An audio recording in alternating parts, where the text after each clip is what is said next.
de cela, c'est de travailler à créer des dynamiques fortes et émergentes au sein de ce pays. Ça, c'est au plan économique. Nous avons aussi parlé de la gouvernance. Hein, j'ai dit tout à l'heure, une des conclusions majeures des assises était de révéler que le problème du Sénégal, c'est la malgouvernance. Et donc, on va aussi travailler dans ce cadre-là à se mobiliser très largement.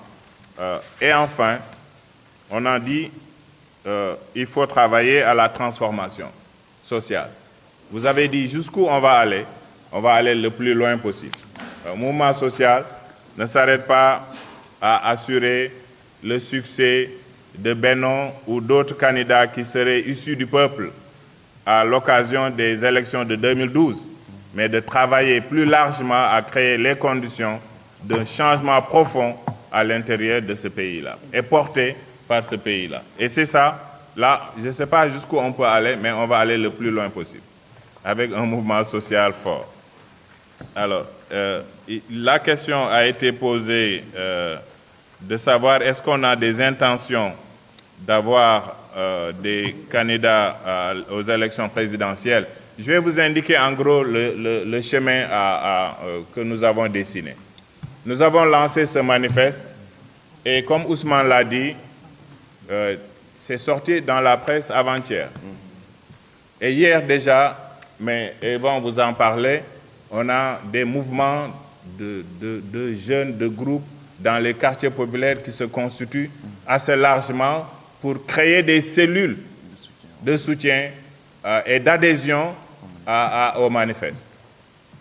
Donc, on va travailler à prolonger cette phase-là d'adhésion, de manière à mobiliser la plus large sphère de signature. Et une fois qu'on a recueilli un seuil important de signatures, on va aller vers une assemblée générale des signataires du manifeste. Et c'est cette assemblée des signataires du manifeste qui va d'abord décider du nom, des organes, mais aussi de la stratégie. Donc, personne ne peut dire quel est le candidat qu'on va soutenir, parce que c'est l'assemblée qui va en décider, et les organes qui seront créés à cette occasion-là. Mais nous voulons en finir avec le régime qui nous dirige là. Ça, c'est clair. Hein? Alors, est-ce qu'on a répondu aux questions? Hein? La coloration politique. Nous sommes un mouvement social, on l'assume, à vocation politique. Parce que, je vous ai dit, la gouvernance, c'est le problème numéro 1 du Sénégal.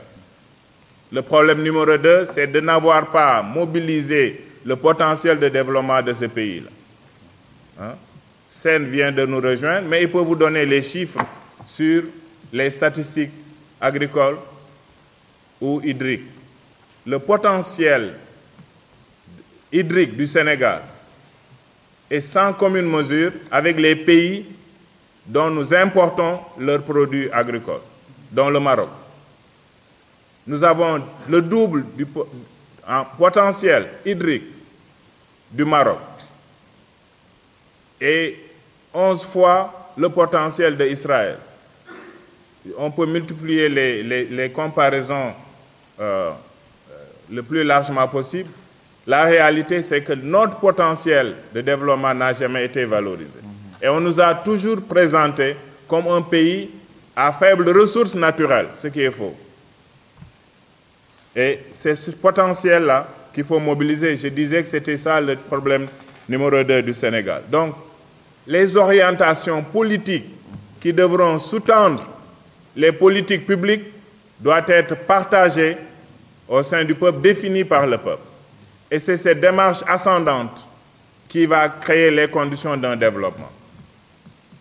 Je vais ajouter. Oui. Je vais seulement ajouter que les assises elles-mêmes, il faut le dire, ont une coloration politique. au niveau de ses conséquences. Parce que si on réfléchit sur la débâcle du 22 mars 2009, c'est les conséquences directes de la dynamique qui a été créée par les assises nationales. Et moi, je considère que le 22 mars a été une insurrection électorale, expression d'une désespérance profonde créée par la manière dont l'alternance a été menée. Donc la première conséquence, c'est le 22 mars, un changement total de la configuration de la gouvernance locale. Et la deuxième chose est qu'aujourd'hui, si on fait tout ce qu'on a dit dans ce document-là, on soutient la restitution citoyenne des conclusions des assises nationales, et je peux dire que le 22 mars, comme toutes les secousses telluriques, étaient les signes annonciateurs d'un séisme beaucoup plus profond. Donc ça a nécessairement des conséquences politiques, il ne faut pas se voiler la face, et que nous allons créer, grâce à ce manifeste-là, une dynamique qui se manifeste déjà, comme l'a dit Salam, au niveau des quartiers, la création des cellules de soutien au manifeste et qui va s'étendre. Il y a la question qui est liée au nombre de signataires jusqu'à présent.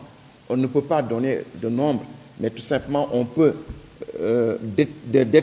détecter une tendance qui se dessine déjà à Guédiawaye, qui se dessine à Fass, qui se dessine à Grand Yoff. Et aujourd'hui, j'ai reçu un email de quelqu'un qui me dit « Moi, je ne lis même pas le manifeste, il y a trop de discours, je signe. » Donc, c'est ça la tendance actuellement, quoi. Et ça va s'approfondir.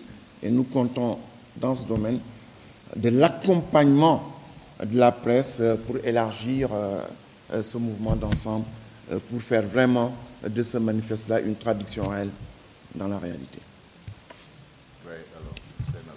Précision par rapport aux signataires de ce manifeste.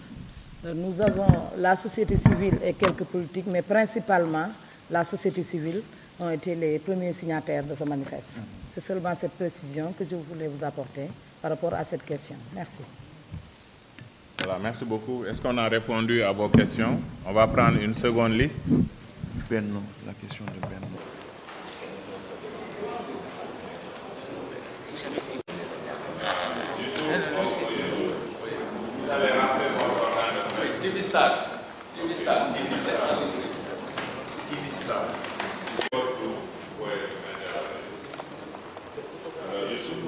Oui, bonjour. Je vous remercie. J'aurais trois petites questions. Quelle position allez-vous adopter pour les élections de 2012? Est-ce que le mouvement va approuver l'appel? Ou est-ce que vous avez dit quelle position de manifester? Position. La deuxième question. Est-ce qu'on peut s'attendre à un changement total, changement radical dans ce pays, si toutefois vous parvenez à réaliser la vision et les orientations des assises nationales? Est-ce que mon État Sénégal soit fait pour nous deux vous faites gagner, il y a la appliquer conclusion nationale. Troisième question. Quelle appréciation faites-vous sur le monument de la Renaissance africaine que le chef de l'État considère comme un symbole culturel pour une Afrique couleur? Je vous remercie.